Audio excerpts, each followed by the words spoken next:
2027 UP चुनाव में एक गठबंधन की ये रणनीति है, स्ट्रेटेजी है कि इस मुद्दे को हमें इस तरीके से उठाना है। अभी तो ये शुरुआत भर है साधु के वेश में, हो सकता है कि चुनाव आते आते कुछ और भी दिखे।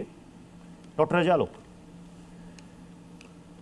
देखिए प्रत्युष जी, मैं दो बातें कहता हूं। राजनीतिक बात अपनी मंच पे उठाना अलग बात है, लेकिन एक हिंदुस्तान जिसमें करोड़ों मंदिर हैं, उस मंदिर में करोड़ों पुजारी हैं, एक पुजारी को बैठा के सिंबॉलिकली दान पात्र के ऊपर रखना और दान देना और उसके बाद ये कहना, चोरी करते हुए दिखाना, कहना कि ये मेरा संवैधानिक अधिकार है, ये मेरे खून में है। इस देश की करोड़ों पुजारियों का, साधु संतों का, जिन्होंने भगवा धारण किया हुआ है, उसका अपमान करने की जरूरत क्या थी अपनी राजनीतिक बात कहने के लिए? और ये कोई नई बात नहीं है। 2009 में भगवा आतंकवाद संसद में ही कहा गया था। हिंदू को, सनातन धर्म को कोरोना से कंपेयर इसी देश में किया गया था, मुख्यमंत्री के द्वारा, मंत्री के द्वारा। कांग्रेस के वर्तमान अध्यक्ष ने कहा कि मोदी आ जाएगा तो सनातन का राज आ जाएगा, सनातन कोरोना की तरह है, सनातन को खत्म करना है। सनातन विरोधी मंच बनाया गया तमिलनाडु में। तमिलनाडु के मुख्यमंत्री स्टालिन ने क्या कहा था कि सनातन का समूल नाश हमारा विषय है, हमारी जरूरत है। ये पूरा का पूरा इंडी गठबंधन एक सनातन विरोधी होते होते होते आज इस घृणित फॉर्म में पहुंच गया कि इस देश के साधु संतों, जिन पे इस देश के करोड़ों लोगों की तमाम आस्थाएं जुड़ी हुई हैं, उस पूरे समाज को एक अपमानित कर दिया। आपकी राजनीतिक तुष्टि मतलब आप मुद्दा विहीन हो चुके हैं।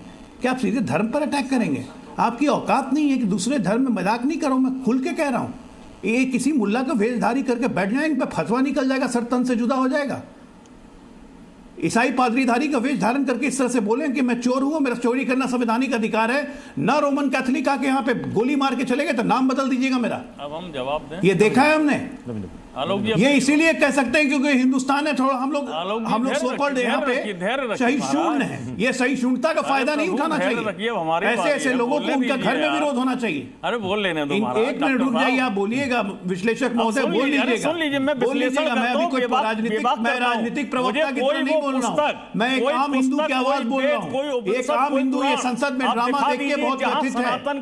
एक आम हिंदू ये संसद में ड्रामा देख के व्यथित है। ये बहुत हुआ, अनवरत प्रक्रिया है, बहुत हुआ, खत्म हुई है।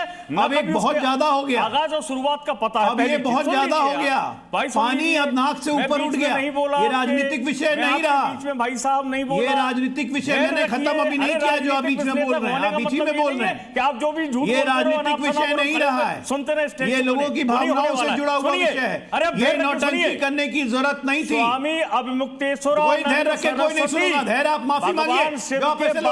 किसी का इस धरातल पर माफी मांगिए। आप कैसे लोग सर्वोच्च स्थान भगवान की बात नहीं हो रही है, शंकराचार्यों का होता है। हमारे शंकराचार्य की संतों की बात हो रही है, हमारे शंकराचार्य के भक्तों की चोटियां खींची गई। दिल्ली में तब कहां था आपका ये स्वाभिमान? डिफेंड करने, तब आपको क्यों नहीं पीड़ा हुई? तब आपको क्यों नहीं दर्द हुआ?